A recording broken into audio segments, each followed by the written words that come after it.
us chant this. Thank you. We usually, all of us chant this particular mantra about the Guru being Brahma, being Vishnu, being Maheshwara. But most often we may not think about it, even though we know it inside. So here we are talking about the beginning, the origin of our lineage. And when we are talking of the Guru, we are saying, I bow down to that Guru. Which Guru? The one who is truly the supreme being.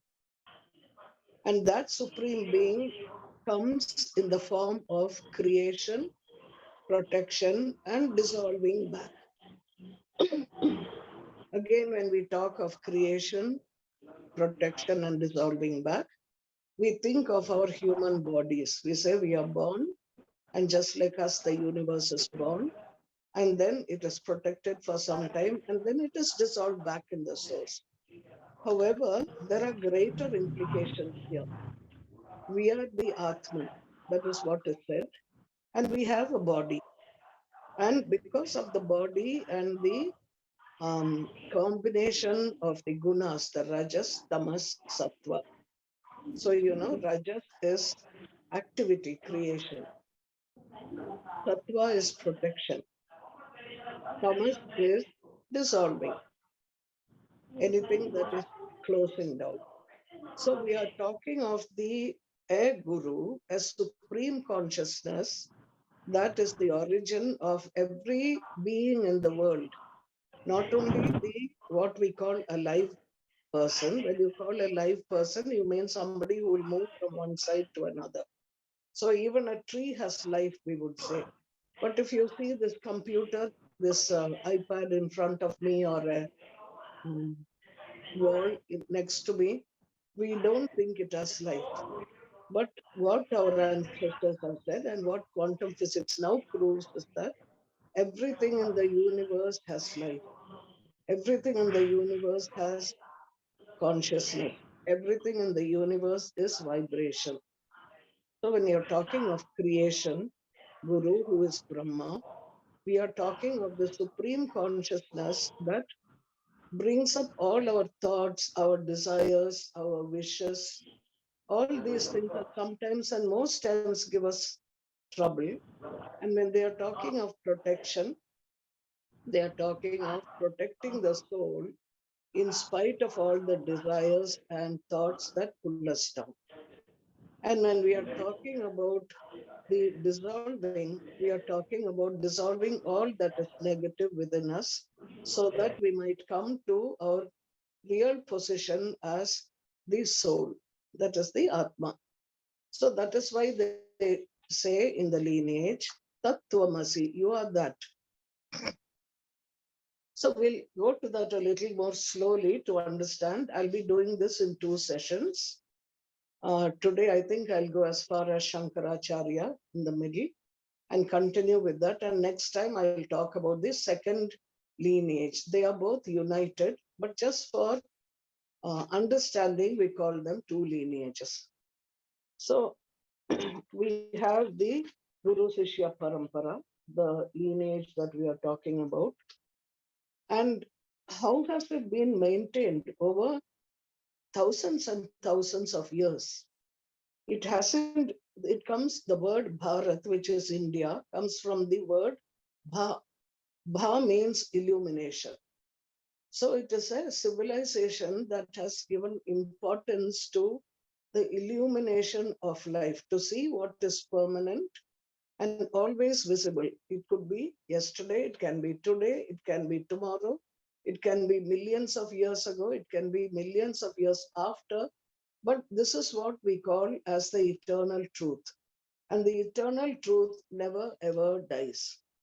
Now, this statement that we call God or truth is not specific for people in this country.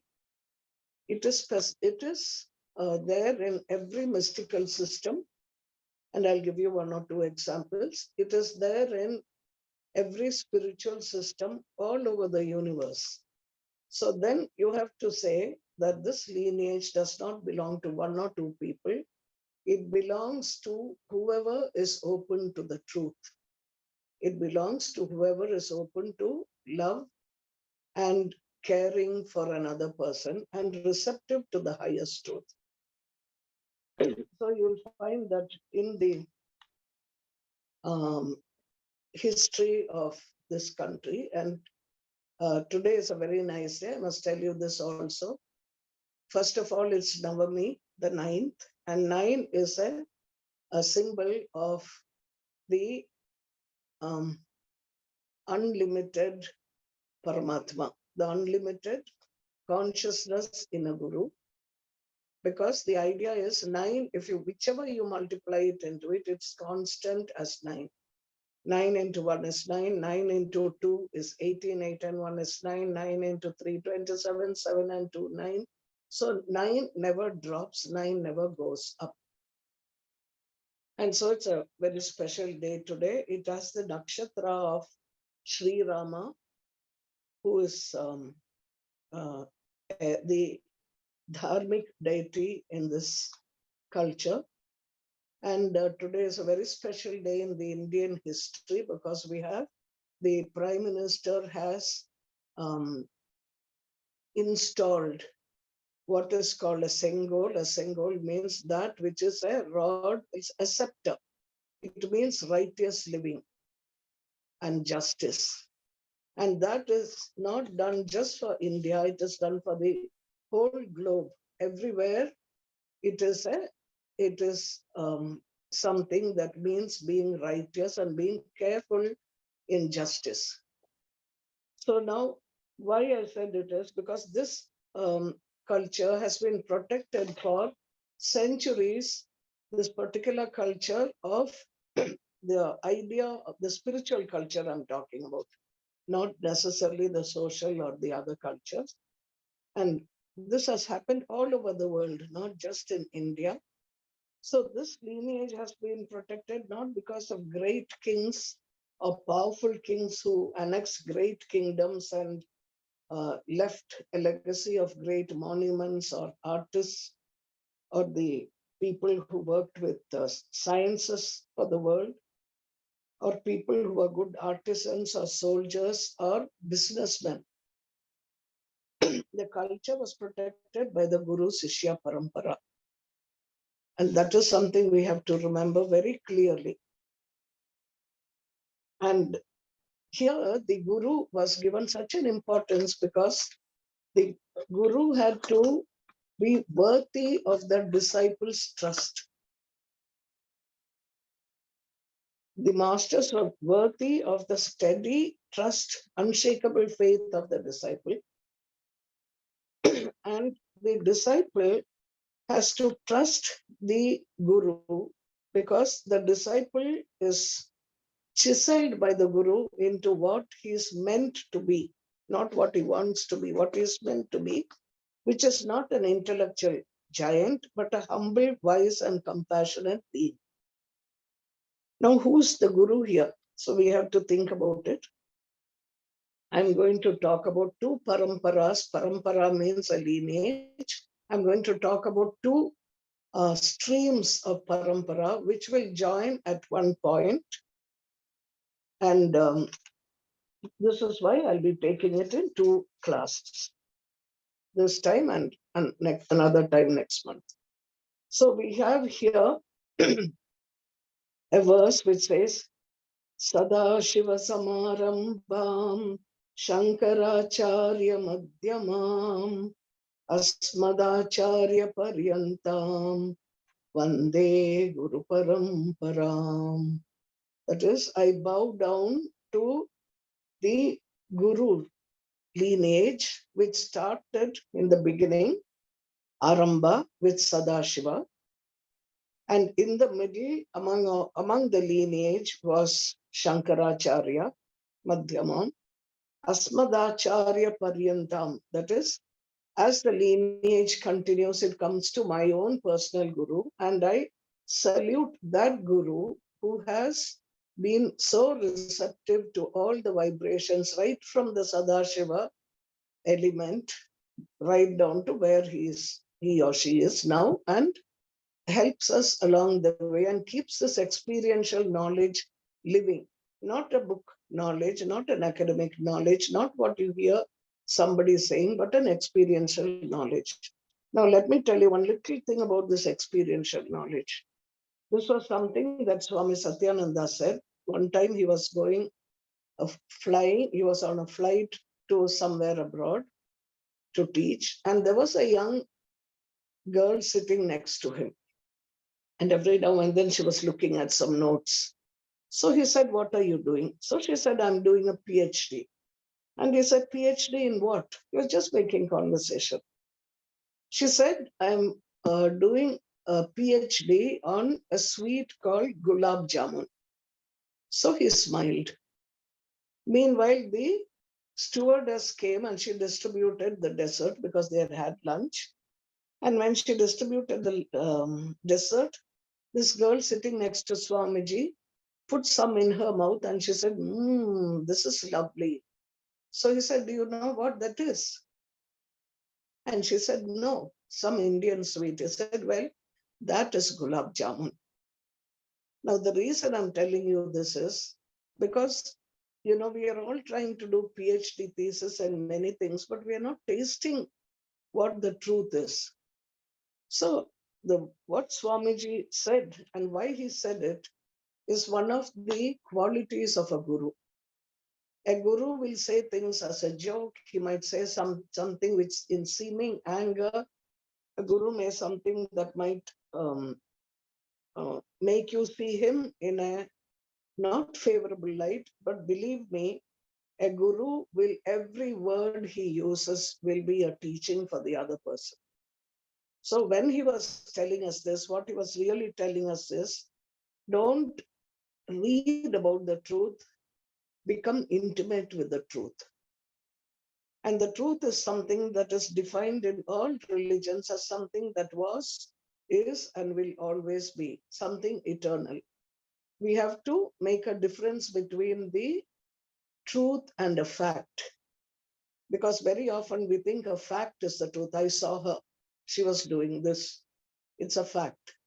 But the truth is, you don't know what was the context in which that person was doing it, why she was doing it, what was the karma that led her to do it. And unless you know fully about the truth, you cannot have an intimate relationship anywhere, least of all with the divine. So, coming back to the Guru, we say starting with Sadashiva, Sadashiva Samarambham. So, what is the Sadashiva? Who is it? Is it a person? Is it somebody who has a crescent moon on his head and a snake on his hand and a drum in the other hand? And we say Shiva, Shiva, and we pray. Or is it the lingam that is shown as a symbol of Shiva? So here, when we understand what Shiva, Sada means eternal, eternally Shiva. And what does Shiva mean? Shiva means that which is auspicious or sacred. So it's the eternal auspiciousness or the eternal sacredness in the entire universes, not just for India or America or just human beings and not horses.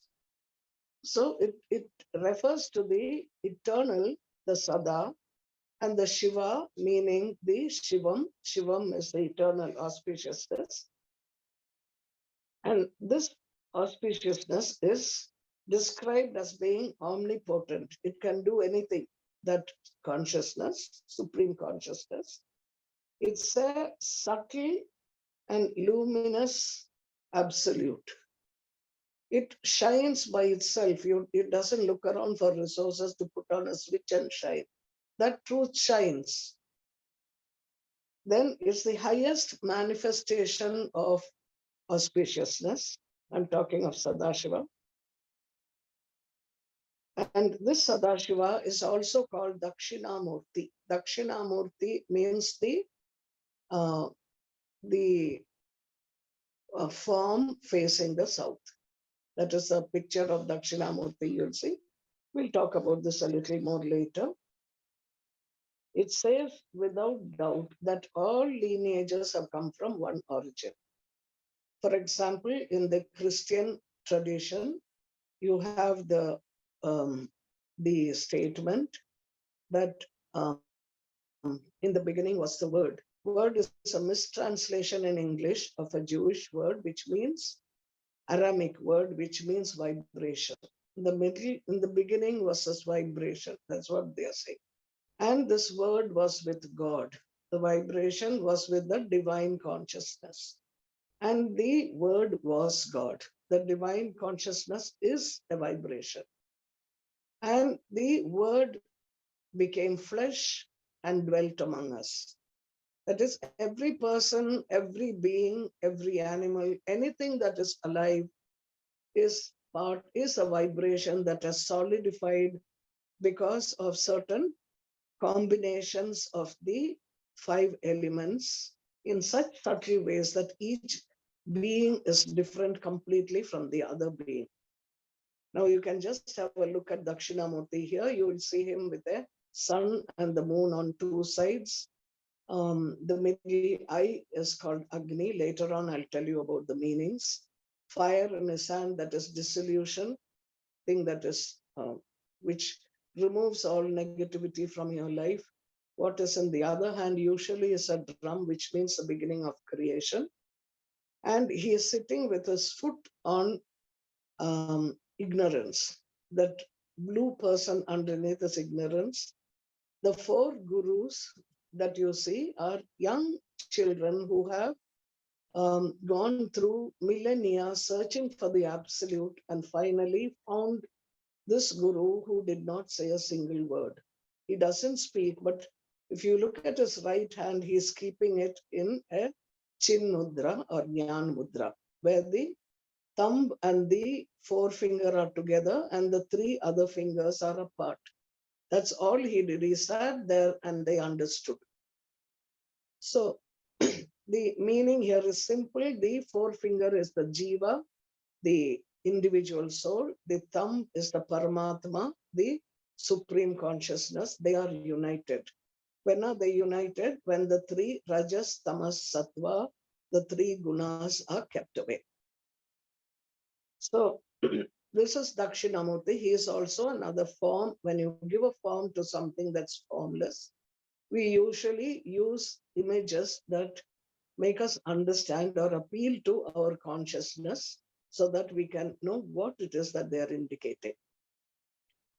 Now, when you go to Islam, you'll find that when Muhammad used to go to the Mount Hira and to a cave there to meditate, which was a practice that all Arabs did in that time.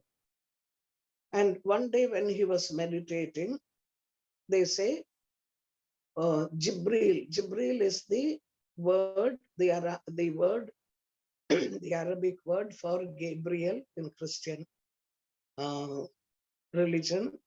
Jibril came to him as light. Wherever he looked, there was light. He got scared. Then Jibril said, recite. Quran means recite.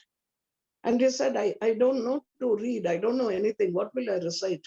So they said Jibril came and embraced him so tightly that he felt he couldn't even breathe. And then he started listening to the sound of the Supreme Consciousness. And what did this Supreme Consciousness tell him? It said, Bismillah ir-Rahman ir-Rahim. When the divine, Jibril says, read in the name of the God who created you. So this is what Bismillah ir-Rahim means. God breathes in and takes you back. God breathes out and he manifests you. This is exactly what every other mystic tradition says. When the Supreme Consciousness is breathing out, the whole of manifestation happens. That is his generosity, the divine generosity. And when he dissolves, he takes you back into himself. That is the inhalation. And when the divine takes you back into himself, it's called compassion or mercy, that is Rahim. Bismillahir Rahim Rahman. So what I'm coming to tell you is that every mystical tradition, if you go to the source of that tradition, they are talking of the same one non-dual super consciousness. So coming back to this, I'll take a little time and then the others I'll go faster because I want you to understand the source. So here it says Shiva is consciousness. The word Shivam means the just the auspiciousness which has no form at all. And this Shivam is still. It's quiet. It is not moving. It's not active. It's not yet vibrating. Now, this consciousness that is still is called Chit, not Chitta, Chit. And then it slowly starts becoming, starts vibrating. That means movement happens within it. That which was still starts becoming dynamic. When that becomes dynamic, it's called Chitrupini. That is the form of the stillness that you can start seeing. It's just a vibration. I'd even forgotten. Thank you, Shivani. So this is Dakshinamurti again. And this Dakshinamurti is, you can see a woman on his lap with an aura of a flame behind her. That means that he does tapasya on himself, Dakshinamurti. And when, in other words, he meditates on himself because he is the only one there, there's nothing else there. And that quality of meditation is called Chitrupini, or for ease of understanding, they call her the consort or the feminine energy. So wherever you find movement and action, that is called the feminine energy or Shakti. And the stillness is called Shiva. Now, this consciousness becomes the cause through the dynamic force, which is called the feminine part. So, for that matter, all sounds, all things, all thoughts are a self-manifestation of this non-dual force called Shivam. So, if I'm talking now, it is not Chit, but it's Chitrupini who is moving and making me talk. If you're listening, it's Chitrupini who's making you act. So every action in the universe is because of the dynamic power of Chit or consciousness, supreme consciousness. But there is a process here. I'll tell you the picture. If you see, Shivani will show it now. There is a picture that is diagrammatic. She has put it very beautifully. I made a mess of it when I sent it to her. This whole evolution is from the subtle to the gross. So you'll see that there is one on top called Parashiva. Parashiva is beyond even Sadashiva. That is a pure Shivam. It is transcendent. It has no parts. It's not in bits and parts, here as somebody, there as somebody. Nishkala. No activity at all. It's quiescent, Nishkriya. It is beyond sound. It has no mind, amanasika. When it becomes this is just pure being. There's nothing to it. It's just pure consciousness. Now, when it becomes the cause of the world process, that Shakti or that energy comes into the Shiva and becomes Parameshwara. Isha means that which governs, controls, regulates. So Ishvara means he who regulates and governs all that is in creation. Parameshwara means the Supreme Lord. For the first time, you'll see that activity is coming in. So this has 5 elements as part of it. Shiva Tattva, Shakti Tattva, Sadashiva Tattva, Ishvara Tattva, and Shuddha Vidya Tattva. So you'll see first, the Shiva Tattva has no distinction at all. There is just it is there. It doesn't do anything. And slowly within it, a vibration starts. When the vibration starts, you call it Shakti Tattva, and the vibration is one of bliss. Shivani, can you show that peacock? White one? If you can. So when this Shakti starts vibrating, yeah, and then we can come back to this. I just want you to see this for a minute. This little video somebody sent. We'll see this and then come back to this. It'll just take me a minute to load. Okay, then in the meantime I'll talk. So here the distinction comes. Shakti Tattva means the vibration is a bliss. Once the vibration is a bliss, the energy that is a consciousness and movement starts experiencing that tat, I, and that is a desire. I want a form, I'm going to be something. And when it looks, this is a Sadashiva Tattva in the supreme element, consciousness. And when he says, I am this, aham idam, that is, the I becomes prominent. Idam means all this manifestation. This consciousness is first looking at the potential he has. I can become the whole universe. Aham, this is where the ahamkar word comes. The identity, I can identify myself in so many forms. All this time I was non-dual. And this is called Icha Shakti. That is the desire of the Shakti Tattva in Sada. In the Parashiva becomes the experience of starting a form. And once that is started, you move on to the Ishvara Tattva. Ishvara Tattva is called the Jnana Shakti, or you have seen the potential that you can be. Imagine like you're an architect or something. Or this today, what was done, the big parliament building that was built in India. But let's stick with now the emphasis is on idam aham Ishvara. Ishvara Tattva means all this I am. First it is I am the potential, I can become all this. Aha, it says. It's like we say, wow. You look at yourself and you know your potential. Wow, it can be this. So it's from this that you say, aha, because A is the first alphabet in Sanskrit, Ha is the last. And anything in between I can become, any vibration I can become. Then having become, the Ishvara Tattva is the governing principle. It says, idam aham.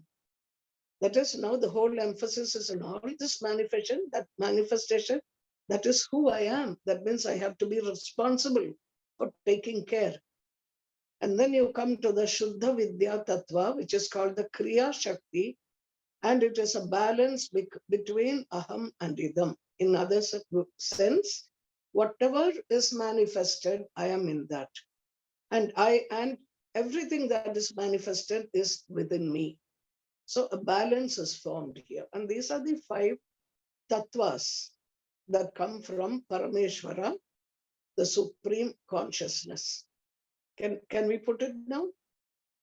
Shivani? Yes, Swamiji. Yes, yeah. Just a minute. Yeah.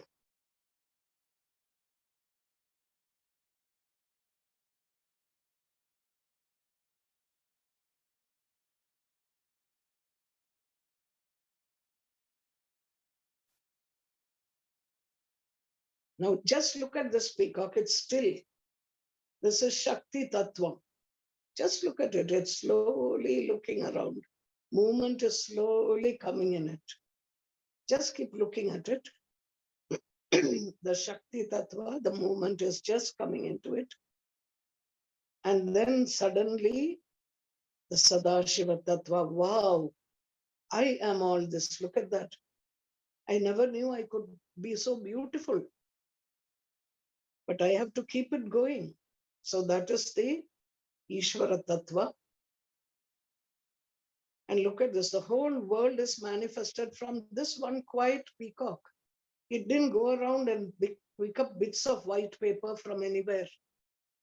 It just happened. Just see it once more and try to understand. This is the essence of the tattvas. Yeah, the stillness is Shiva, and then the movement here and there is Shakti. Things are happening. She's going into a bliss. And when she goes into a bliss, she suddenly becomes Icha. She desires to be many. And there she is. Suddenly she is everything. The whole universe is in her. And then she keeps it going and she decides when she should keep it open and when she should keep it closed. And that is the Ishvara Tattva within her, the Kriya Shakti. And then the Shuddha Vidya, which is a balance. She can open her wings, manifest, or come back. And this is, I gave you this picture just to get an idea between the consciousness that is still called Shiva, that which starts feeling Ananda, the something nice. So I'm looking here and there. This is Shakti Tattva. Sadashiva Tattva is, I am all this. I didn't know I had this potential.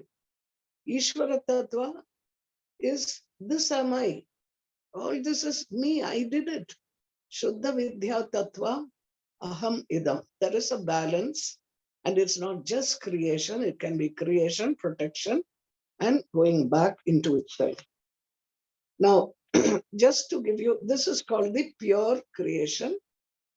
The impure creation is when Maya is introduced. Maya is what we call illusion. Many people mistake that illusion means the thing doesn't exist. That's not the meaning. What illusion means is I look at something and I think it is something by my perception.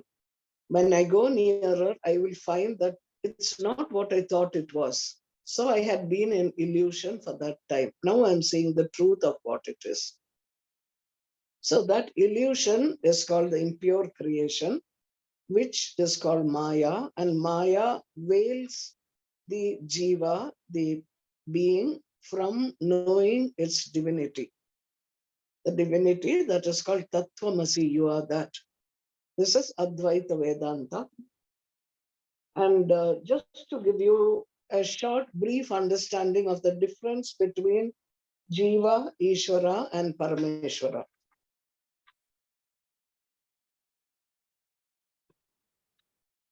A Jiva is anything that lives on prana. That is why we call that person prani. So human beings are jivas. The animals, the birds, the trees, everything is a jiva.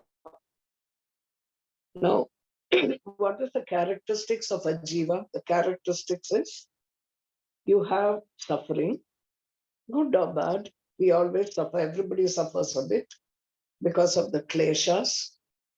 Once we suffer, then there is an action to make it proper. That action is called karma. And then by doing the action, something happens, a consequence of that action. And we have to take the consequence of the action also.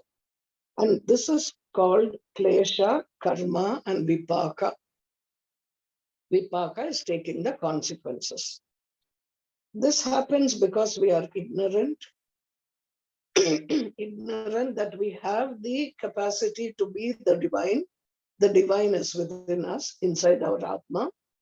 And knowing that we go into grief because every little thing upsets us, then we change, or when we identify with our bodies and minds, we see something that is temporary and you say, I, as if it's a permanent being.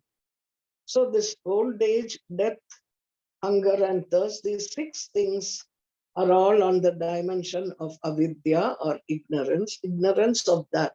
It doesn't mean ignorance of computer making or ignorance of not knowing who is living where, not that. Ignorance, they mean, is not being able to see through illusion. So This is a Jiva. Now, what is an Ishvara? Because you'll see the Ishvara is the fourth of the pure sattvas. And Ishvara does not have any of the above, like no klesha, no karma, no action that you have to go through, nothing. And Ishvara has two qualities. One is the quality to create with a sankalpa. It doesn't need any resources. A person who has gone into the Ishvara mode can just make a sankalpa, let there be rain, and rain will happen. He is not doing anything about it. He gets that capacity of the divine. And secondly, he has what is called a sankalpa shakti. For example, if an Ishvara decides that a child that is born today will be a doctor, say, medical person. But the child, as he grows up as an artist. He is not interested in being a doctor. Now, what Ishvara can do is, because he has decided that this person will be a doctor, he will work with that child, stay with that child all through his growing up period, and move him slowly from the art world that has fascinated him into a situation where he is um, inspired by a doctor, and then he decides, I'm going to go into medicine. Or what I thought earlier, I'm not all that good of a painter. This is what is my destiny.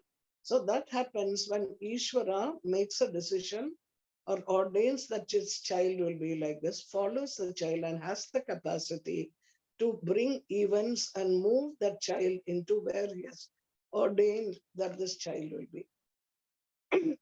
Now, the thing you have to understand is Ishvara doesn't do it on his own because he has a fascination to watch how he can do it.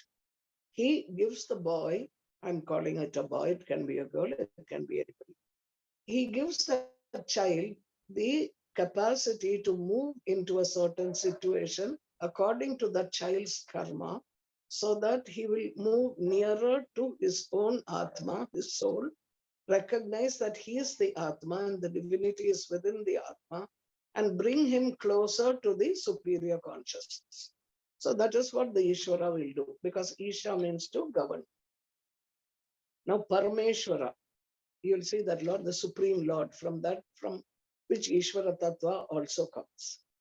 The Parameshwara has no manifestation at that point, no sankalpa. Whatever you feel, think, see, which is endless and limitless, the Jiva and the Ishvara Tattva, everything exists within the consciousness of the Parameshwara. He is just a witness to all that is happening.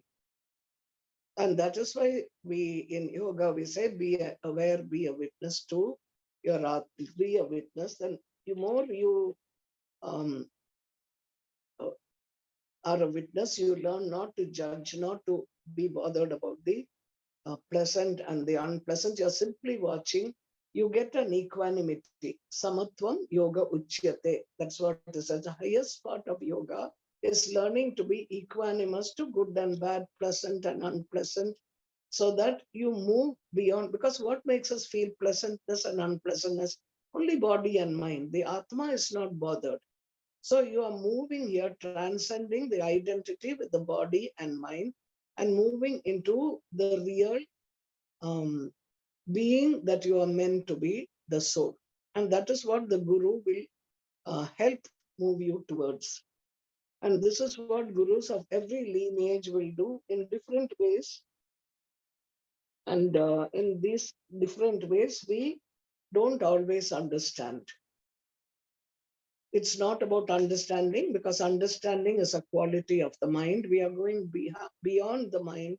So we have to put understanding and logic and speculation and analysis, all this to the side, and have such firm trust in the Supreme Consciousness and in the Guru, that there is something that I don't see, I don't perceive, I don't understand, but I would like to know it.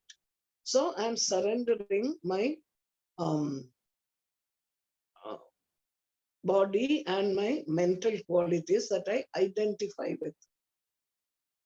Okay. Then we come to so this is what this Sadashiva Tattva is all about. It is the Icha Shakti of the divine, which is called as a female, the Icha Shakti. So it is Sadashiva Tattva is a combination of Shiva Tattva and Shakti Tattva.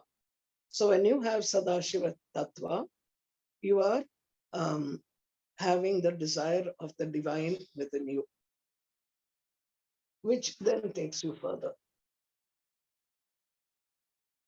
Now, going beyond this now,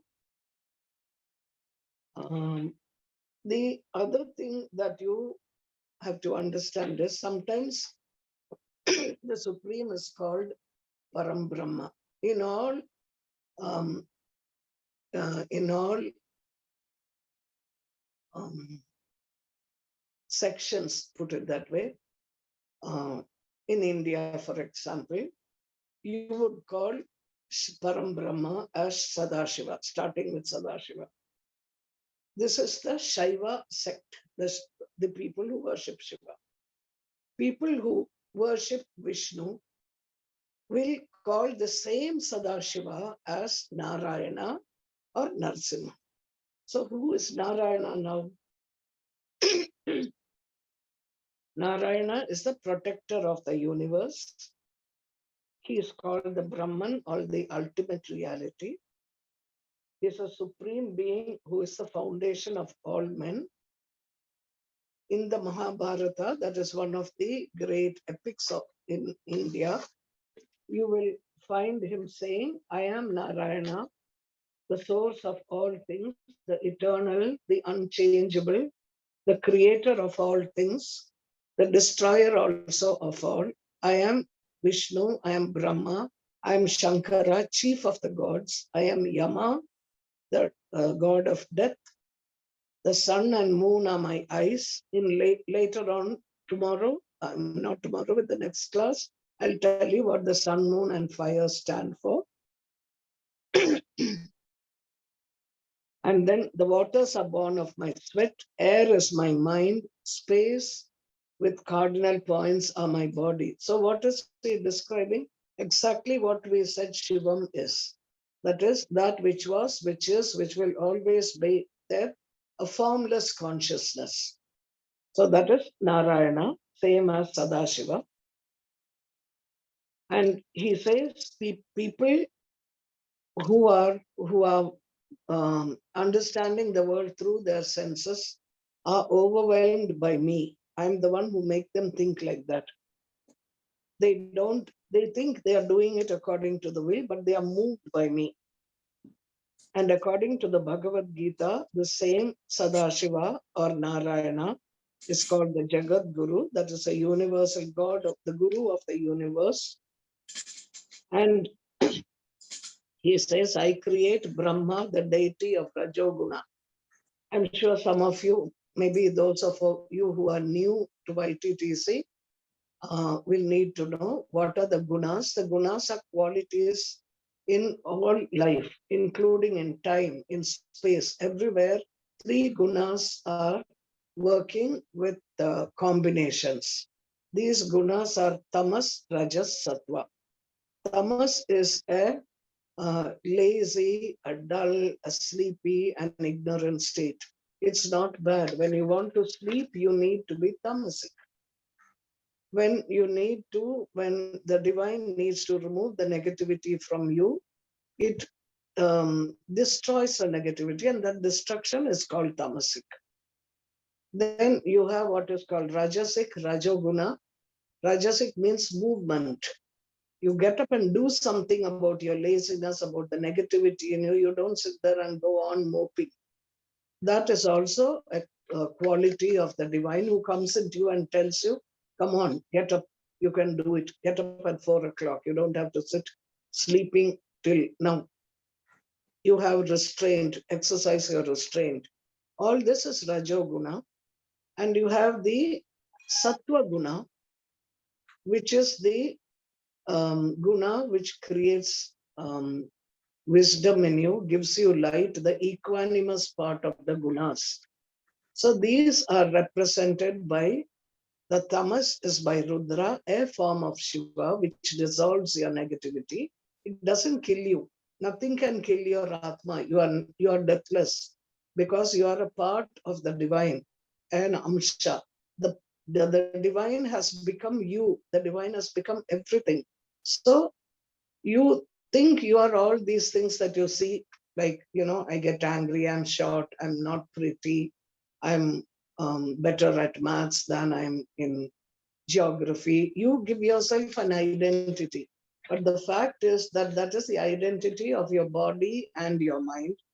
When you go nearer to the divine, you become receptive to that part of you which says, okay, I'm this, it doesn't matter.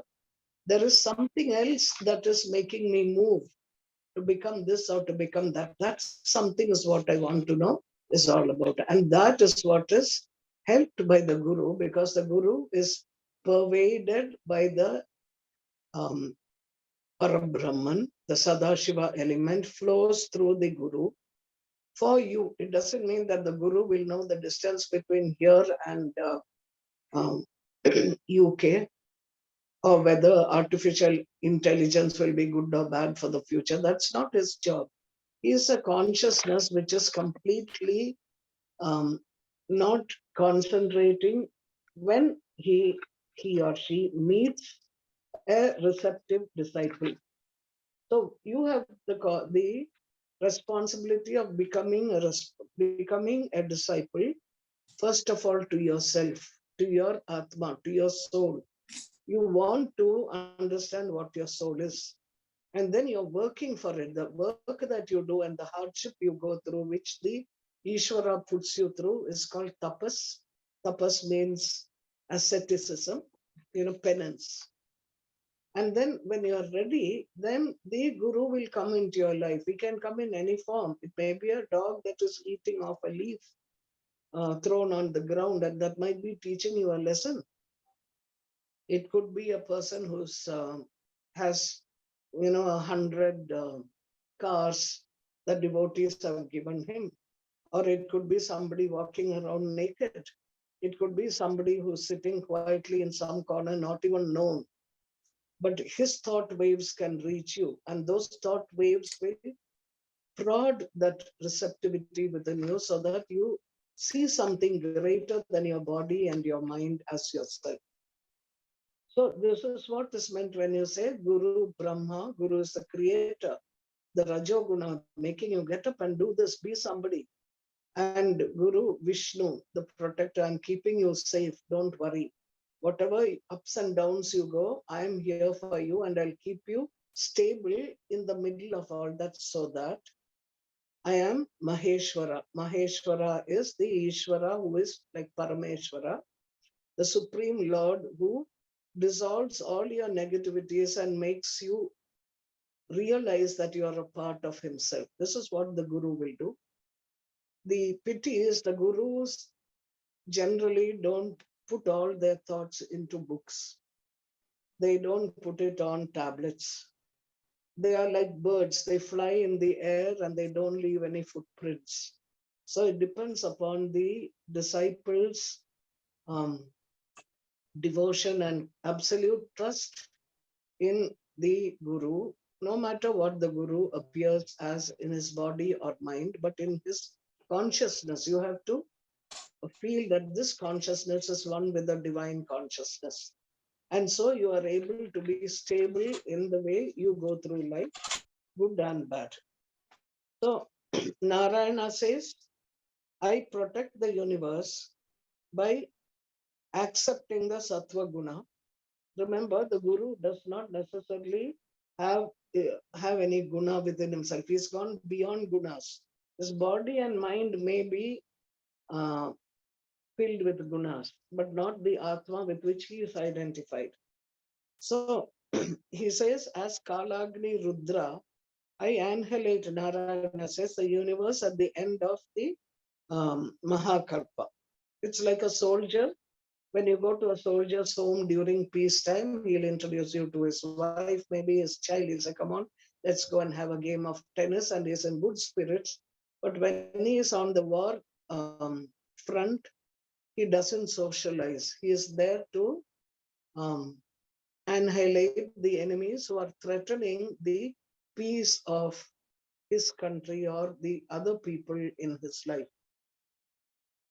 So now, according to Purusha Sukta, Narayana Sukta, and Narayana Upanishad, he is the Paramatma, Narayana, because they will say Narayana Parabrahman, Tattvam Narayana Paraha.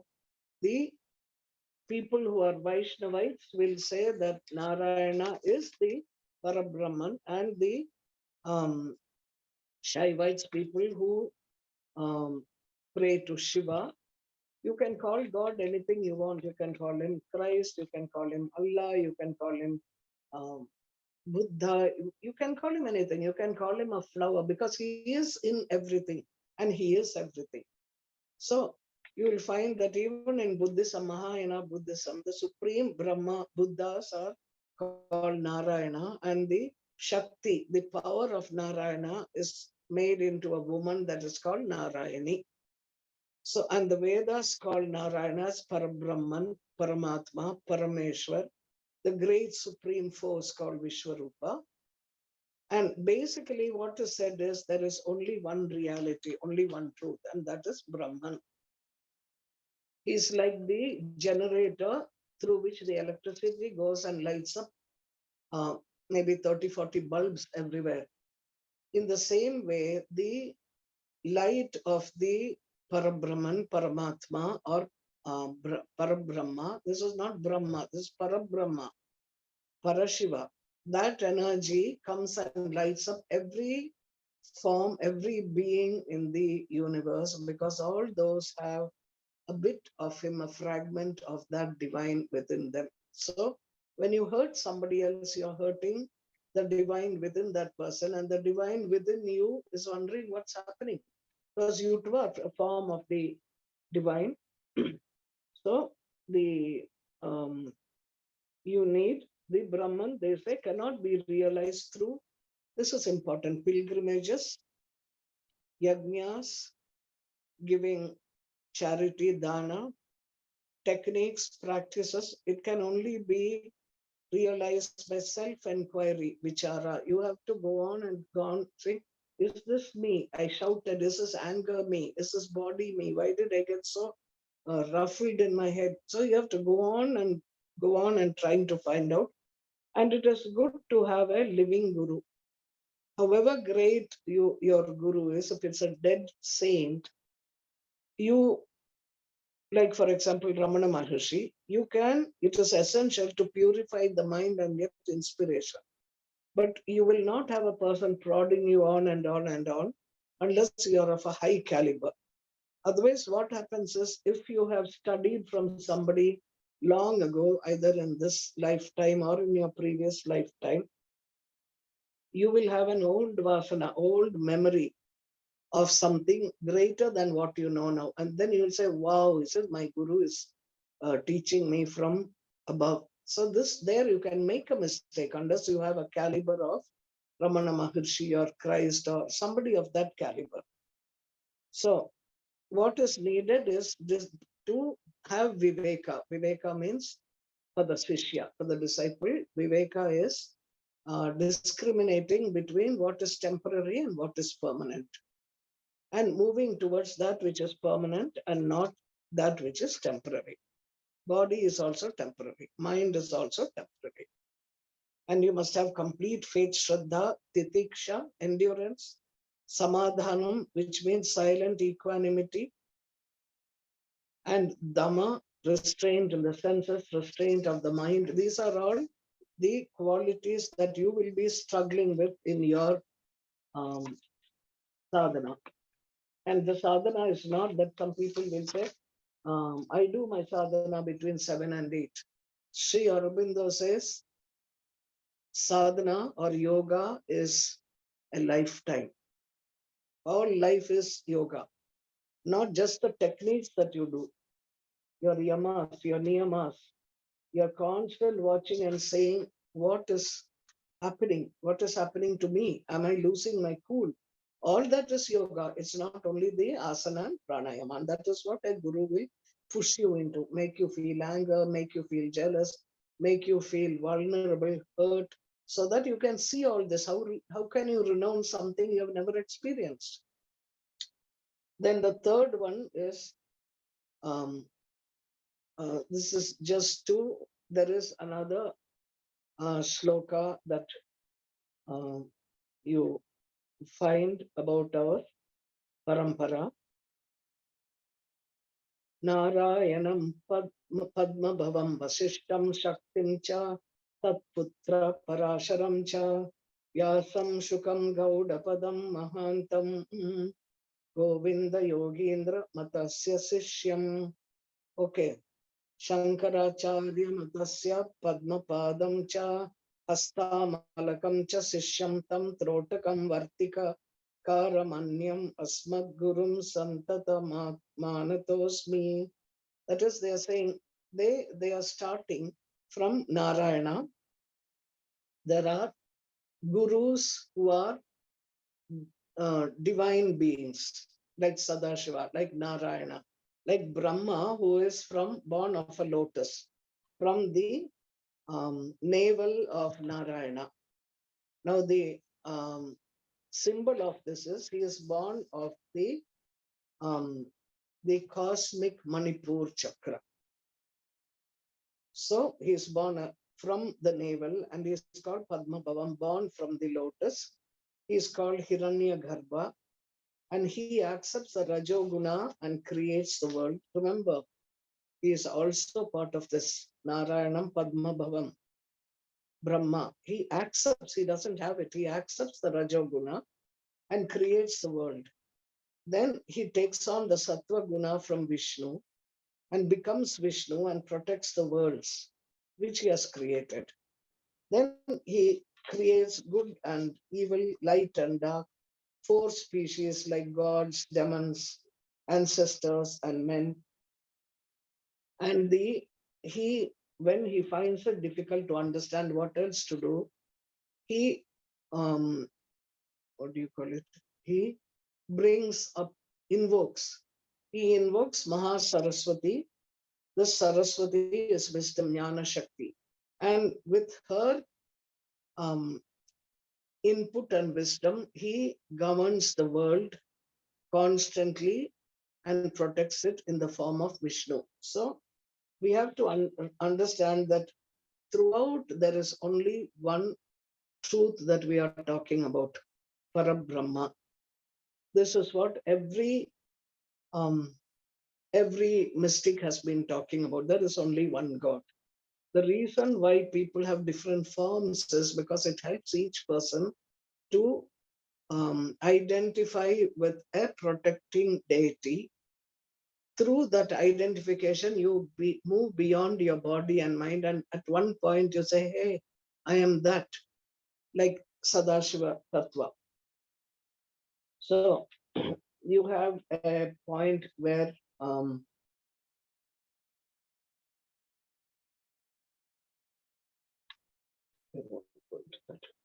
you have Sadashiva, Vishnu, Narayana, and Brahma. Now this is the end of the Deva Gurus, the divine Gurus.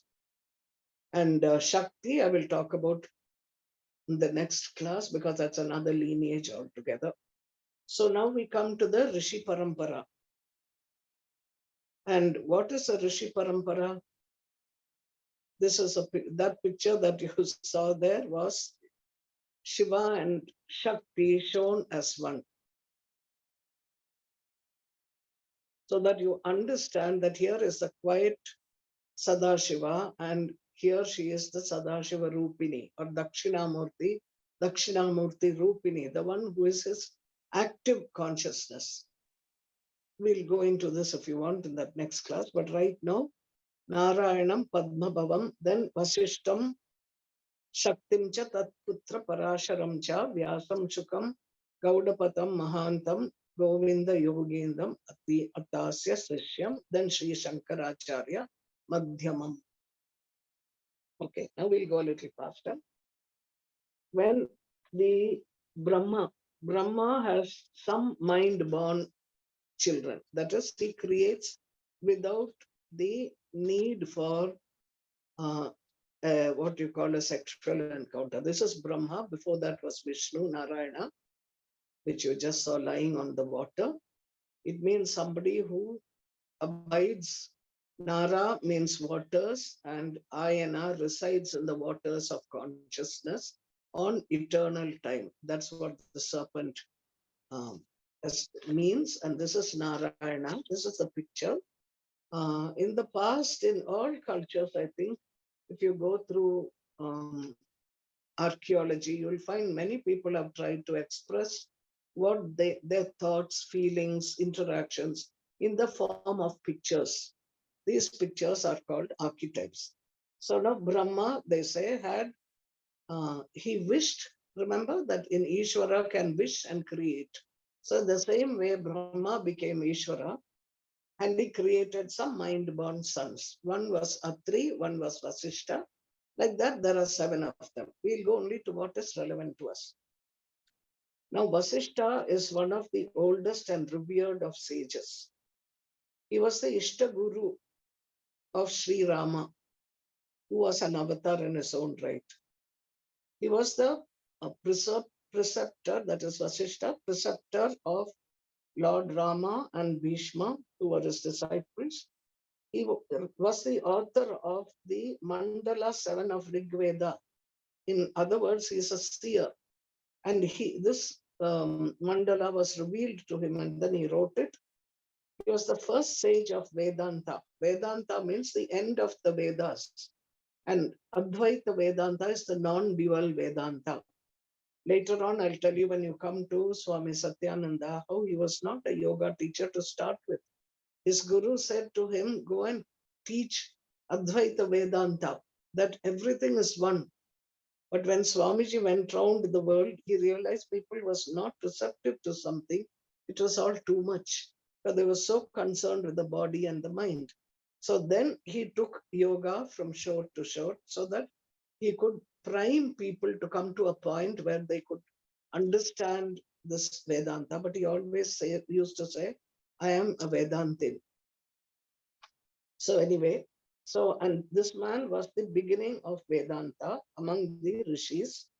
His philosophy by Adi Shankara was started by him earlier on. He wrote the Vasishta Samhita, the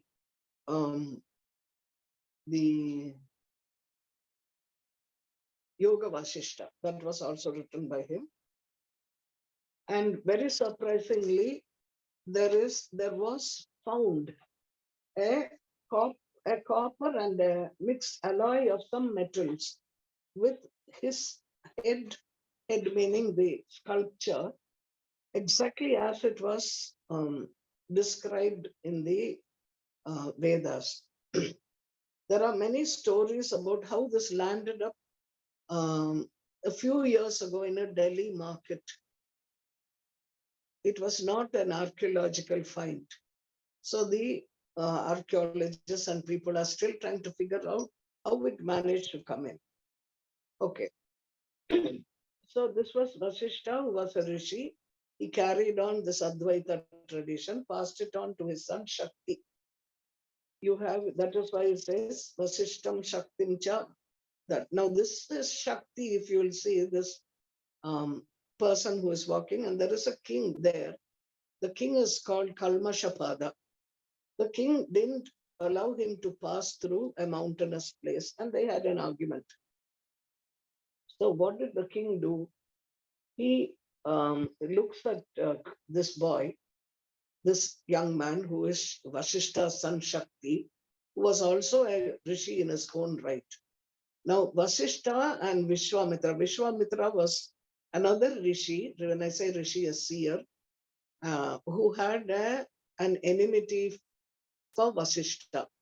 So he invoked a Rakshasa or a devil to get into the Shakti's, this king's body, Kalmashapada.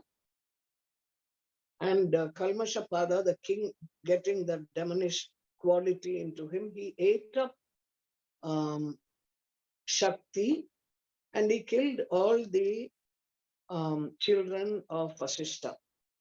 And Vasishta went into a great depression and he tried to jump off a hill, but the hill said, "You are too much of a yogi. I cannot let you go." He tried to jump into the ocean to commit suicide. The ocean wouldn't accept him. He tried to jump into a river. The river fled from him into many directions. And this is the river that we now call as Sutlej. It's up north, and I think perhaps it's in Pakistan at the moment, but it was one of the rivers in India at one time. So when Vasishta got very upset, he thought, what can I do? In the meantime, the Kalmashapada, he um, he um, he forgives Kalmashapada and he removes the demon inside him. And because he removes the demon, this is the river which ran away from him and went into many fragments. And then Vasishta, let him go and he came home thinking there's nothing I can do now. And then when he came home, he heard somebody chanting the Vedas in a cute, small child's voice. So he wondered who it was and he went in and he saw it was his Shakti's wife who was pregnant, and the infant within her, the fetus within her, was chanting the Vedas. And this Vasishta suddenly felt that the depression lift from him because he said, at least there is somebody who will take this Guru Sishya lineage, the Advaita Vedanta aspect forward. Because you see, the Advaita Vedanta, how it is effective socially is because you do not hurt another person, because every person is a form of your favorite God. Every particle in the world is a form. So you learn to be compassionate. You learn to walk gently on the earth. You learn to take water from a vessel gently. You learn to talk gently to people because you don't want to hurt the divine within that person, because the divine within you also needs to be kept happy. So then you have this Parashara was born. Parashara was so named because it meant enlivening the, I think this is Vyasa, doesn't matter. They're all the same to look at. And the body is not important. So it means the enlivening of the dead, Parashara means. Because Para Sharira, Parashara, that he brought life.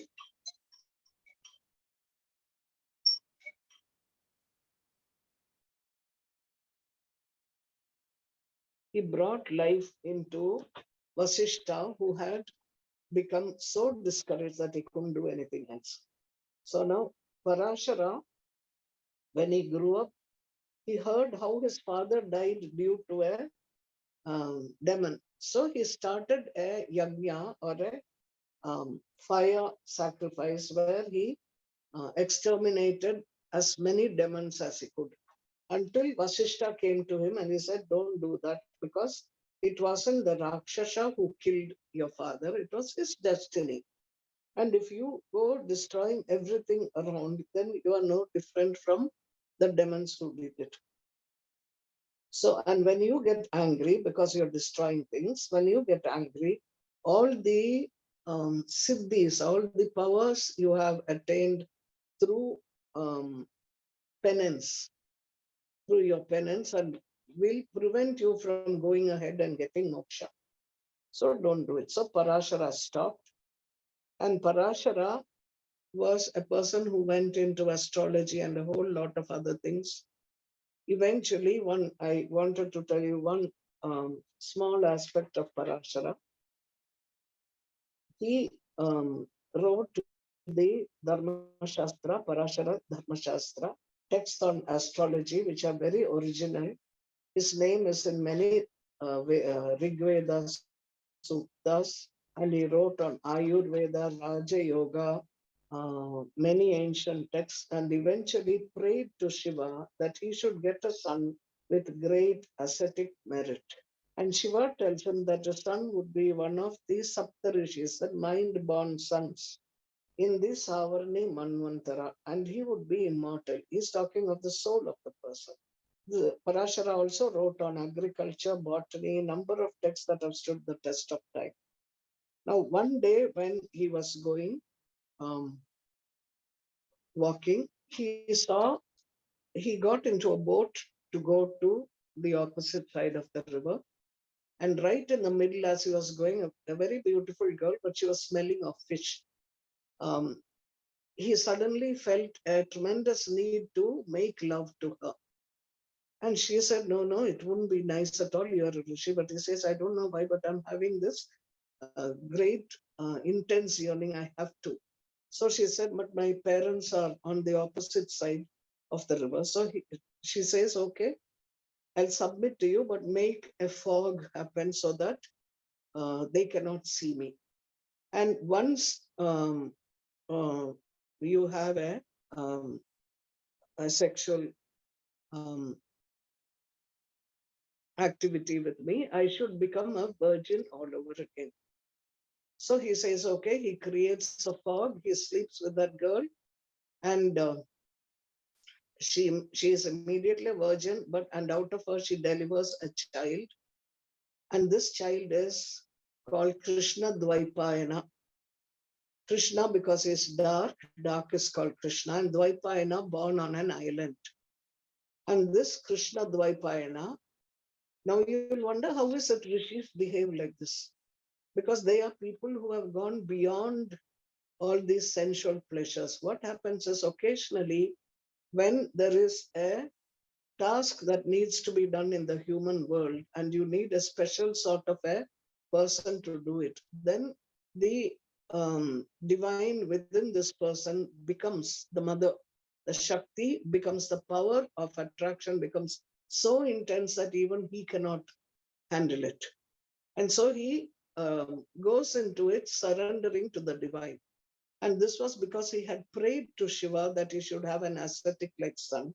And this child, Krishna Dvaipayana, grew up on his own. He didn't stay with the mother or the father. The Parashara then went away, continued what he was doing. He gave this girl the virtue of smelling beautiful. So she was called something Gandhi. I forgot her name. No, she was Matsya Gandha. Then she became called Satyavati, and she was the matriarch of the Mahabharata family of the Kurus and Pandavas. But that's another story. We are not going into it. So this Veda Vyasa, he became Veda Vyasa, this Krishna Dvaipayana. In that time, he was the one who was given the entire Veda, which was one book, and he was given that to classify and divide it, make it simple so that people in the times that were to come would be able to access it and learn from it. And his guru was Narada. Narada was the divine musician. And Krishna says in the Mahabharata, I am the compiler of the Vedanta Sutras, as Narayana, he says, and knower of the Vedas. The ultimate knowledge is Krishna, he said. And that is what Veda Vyasa says when he repeats what Bhishma has said about the Vishnu Sahasranamam. Now, they say his presence is there in Badrinath, and they are not talking of, they say his spirit is still in, because he is immortal, he is still in a place called Badrinath, where he gives a Diksha to Shankaracharya's disciple. But However, when you read the Mahabharata, or the Vishnu Sahasranama, or Bhagavad Gita, or Bhagavatam, his presence is there, because remember, the vibration is him. He's not just bones and muscle. He's a vibration like you and I are. And the first vibration is called Akshara Brahman. That is the undying, or the cannot be destroyed uh, vibration. And that is called Akshara. A and Ksha are the first and last letters. Akshara also means that which cannot be destroyed, and it refers to the vibration. So when you keep any holy books in your house, whether it's the Bhagavad Gita, whether it's the Quran, whether it is the Bible, whether it is the Dhammapada, it doesn't matter what. Anywhere where a mystic has been a part of it, then the Akshara Brahman, or the undestroyable vibration, will be in it. It is tantamount to saying that being is in your house. So that is why they say keep books um, very sacred. Now, um, Vedavyasa had a son called Shuka. Shuka means a parrot, and they show him in pictures as a uh, parrot face. And there are a few myths associated with it. You have to look at it deeply, and I tell you a few of them.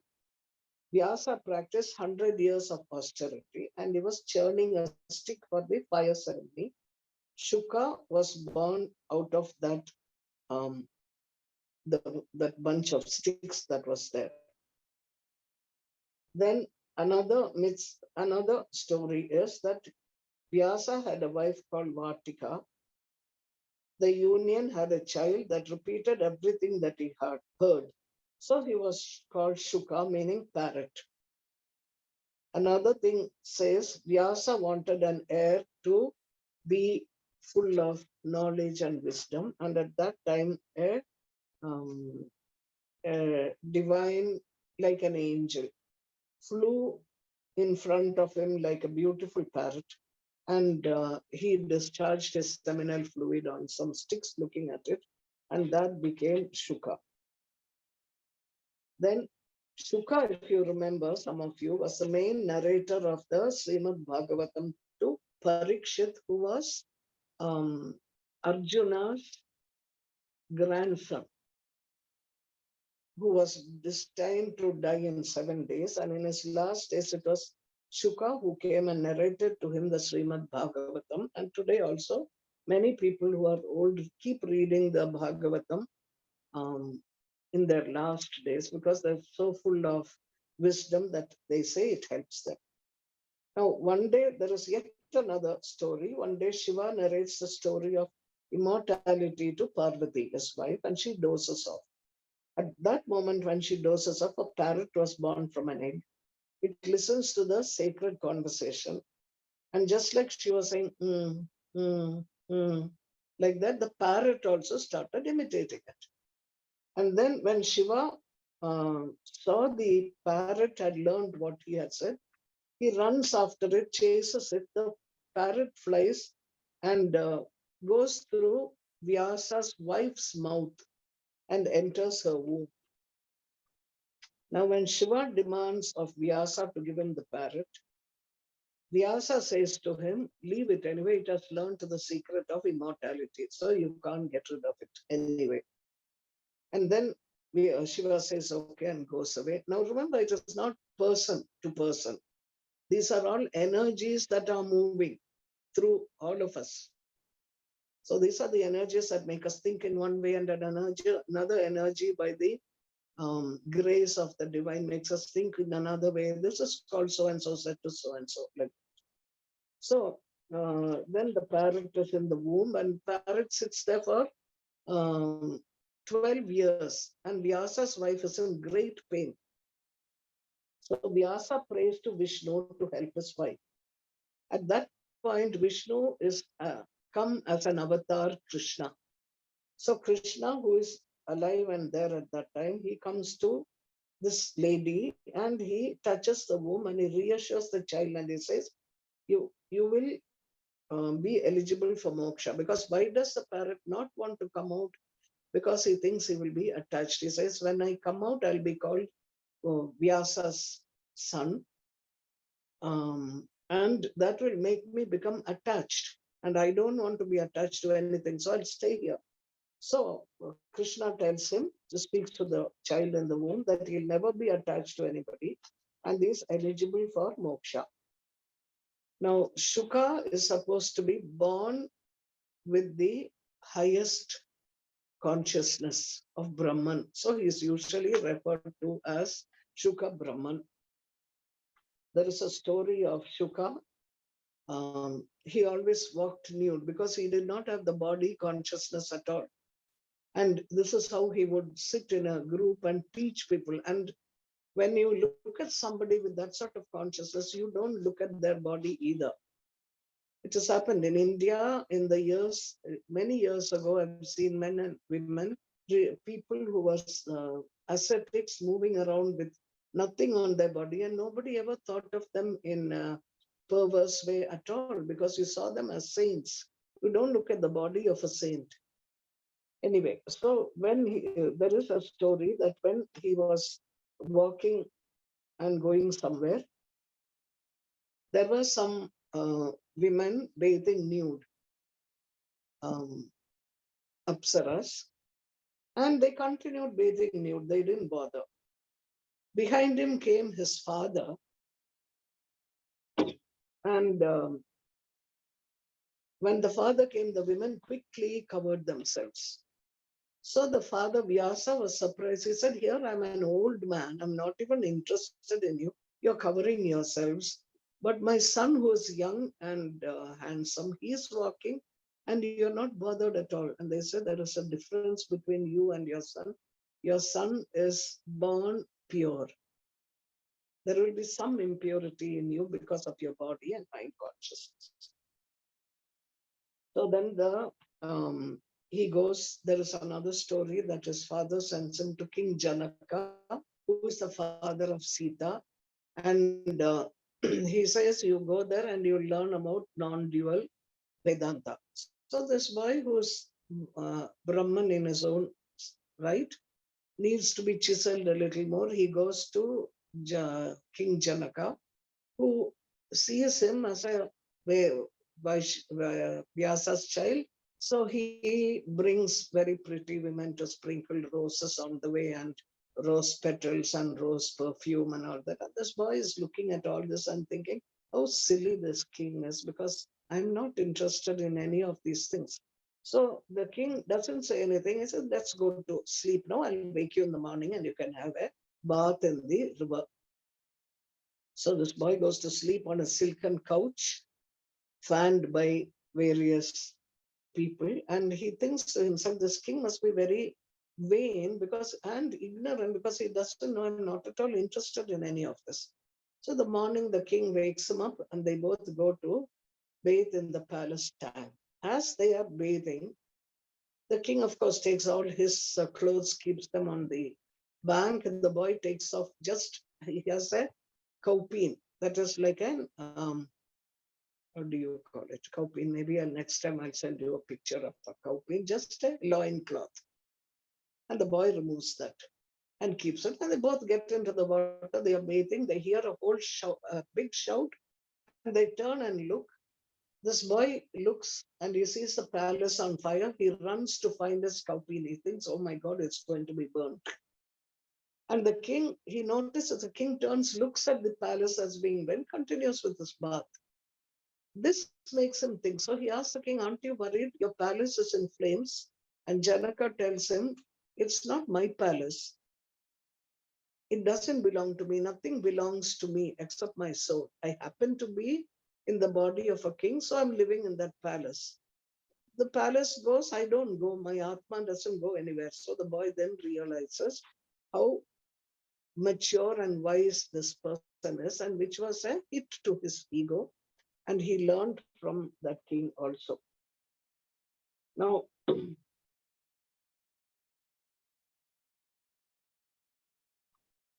there was a rishi who came much after him, and he was called Gaudapada.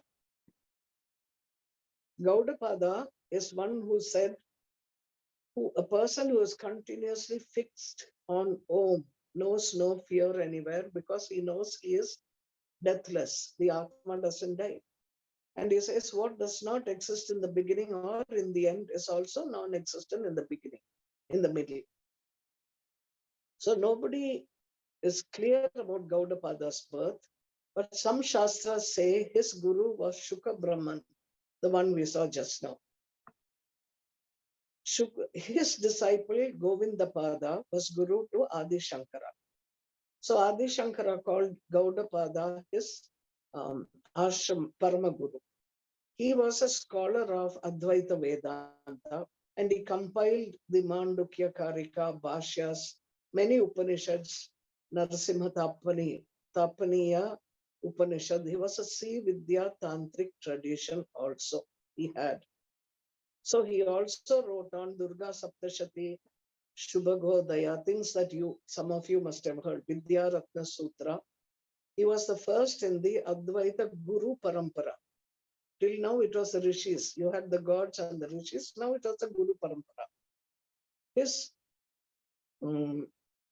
mat, the place like an ashram called the Gaudapada Acharya Mat, is the oldest mat for South Indian Saraswat Brahmins, a community of people who are Vaishnavite. From here onwards, the head of a ashram, Mata, decides on a worthy disciple, initiates him as a sannyasin, and appoints him as the head. So it is said that when he was studying, Gaudapada was studying under sage Patanjali in Chidambaram. He was erratic in attending classes, and the Guru cursed him to be a Brahma Rakshasa. Brahma Rakshasa is like a spirit that is wandering around and not finding, not going either way, stuck in a particular spirit form.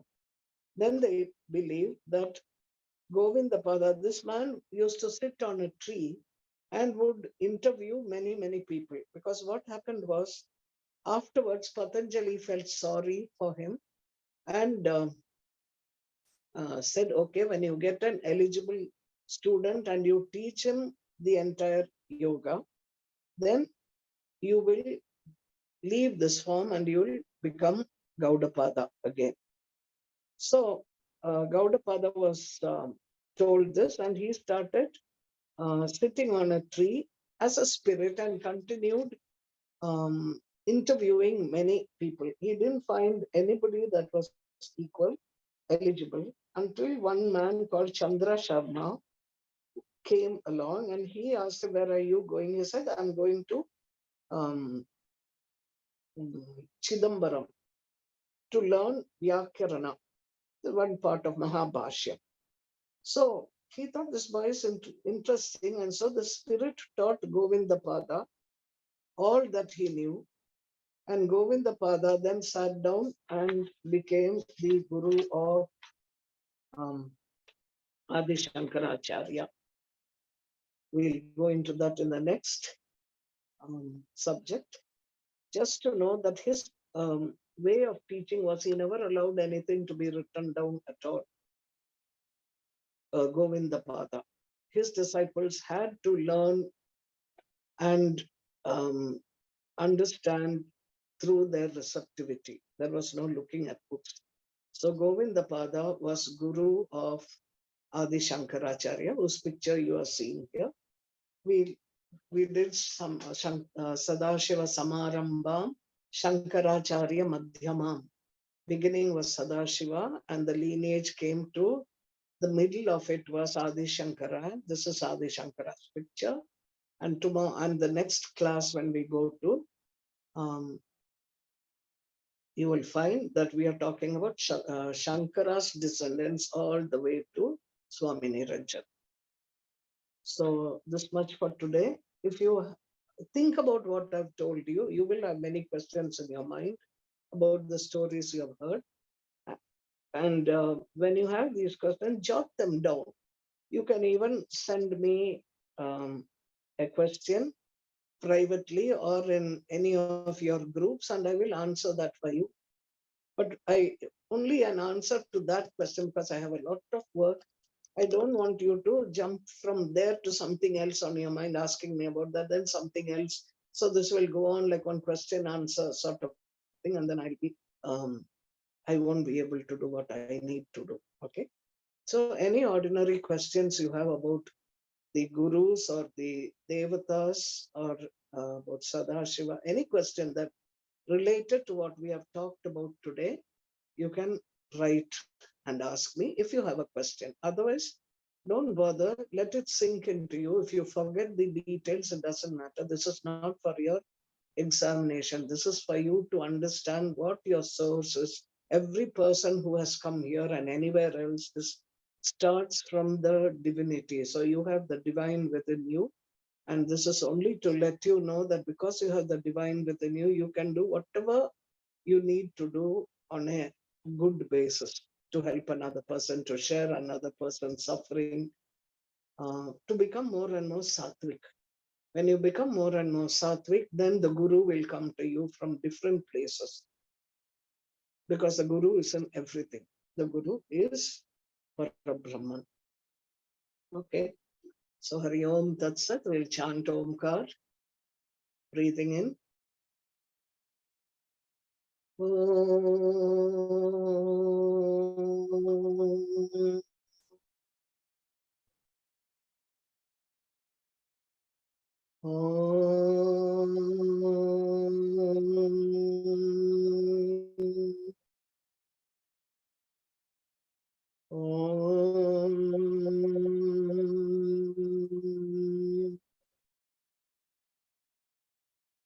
Om. Shanti, Shanti, Shanti.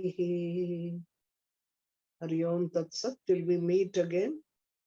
Just one thing I want to tell all of you, do not undervalue yourself. You're a part of the divine. Do not look at yourself as the body making mistakes or the mind making mistakes. That is only a way of acting out a karma. Inside you are the divine, and that fragment of the divine is within you. Just remember that always.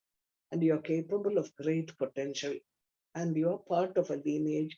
So keep the lineage going, something that started millions and millions of years ago. Keep it going to whatever extent you can. Hari Om. That's it. Thank you, Swamiji. Hari Om Swamiji, thank you so much. Hari Om. Hari Om. That's it, Devanam. Because of you, I Hari didn't Om know. Tat Sat. Hari Om. That's it, carries Parvati.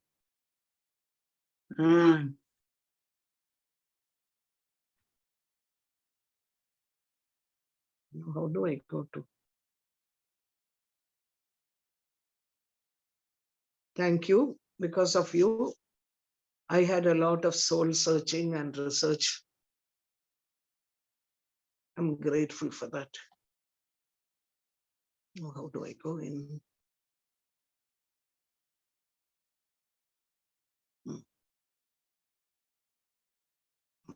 Vaidehi will end the meeting. She'll end. Yeah. I was trying to find where to. That's it. No, I pressed on something that is a. Like Namaste. Will you put me out if anybody can? Yes, Swamiji. Actually, I made Atmadarshan the host again. So, Okay. They can put me out. yeah. You can end the meeting, Shivani ji. Okay, I'll do that. Yeah. Okay.